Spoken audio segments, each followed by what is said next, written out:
Hey everybody, it's Dave Soleil from the Sudbury School of Atlanta.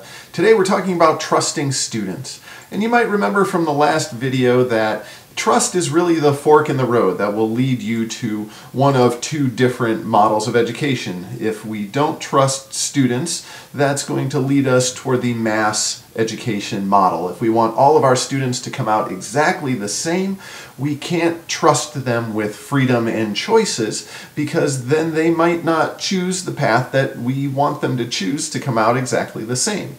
If you provide students with freedom and trust, you're going to cultivate the field of wildflowers that we try to cultivate at the Sudbury School of Atlanta, because we know that your student is unique and they have unique talents and abilities that no one else has. So why try to force them into an arbitrary mold? We want them to really develop and bloom as the unique individual that they are. So at the Sudbury School, we empower our students. Students make all the rules of conduct, they appropriate the budget, they sit on the judicial committee, and they renew staff contracts annually. And some people might say, well, wow, isn't that a lot of power that you give to the students? Well, yes, because we trust them. If you don't trust students, you're not going to give them freedom and choice and power in the school. Our school trusts students, so we give them this power and they take that very seriously. So let's look for a second at the outcomes that we want for our students and then the process of how to achieve that outcome. Because if you remember from the video about colleges and employers, there were certain outcomes that they wanted.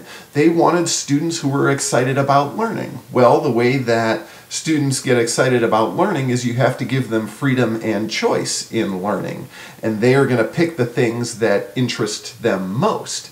And you remember from the Sugata Mitra TED Talk, he said that where there is interest, that education happens, right? So we give students freedom and choice to choose the things they're interested in, and they are excited about learning.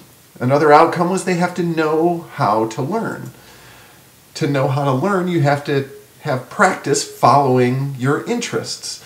If we don't trust students, we're not going to give them freedom and choice, and we're not going to let them practice. If we want independent thinkers, they have to have the freedom to think. If we want good decision makers, they have to have practice making decisions that have weight. If we don't trust students, we're not going to give them the freedom to think and the practice making decisions that have weight. If we want good communicators, they have to have the freedom to communicate. In a traditional school, over and over we hear, don't talk in class, don't talk in the halls, don't talk when you're not supposed to, don't talk at lunch. Are we going to get good communicators from that system? No. Students have to have the freedom to communicate and mediate and negotiate in order to produce the outcome that we want. If we want lifelong learners, students have to have the freedom to practice all of the above. To get these outcomes that parents want, that employers want, that colleges want, students must be trusted. Now, there was a guy named John Holt. He was an author who talked a lot about unschooling. And here's what he said: to trust students, we must first learn to trust ourselves. And most of us were taught as children that we could not be trusted. That's a powerful statement, especially when it comes to our models of education. The traditional paradigm of mass education does not trust students. So this is the major paradigm shift for people. So our message to your child at the Sudbury School of Atlanta is you are trusted and respected. We believe in you, your interests and your talents, and what you say has meaning and value. We know you can do this. That's our message to your child. Why? Because any environment can teach math, but not every environment can teach self-worth. Surround your child with an environment where they are trusted and respected, and watch them bloom.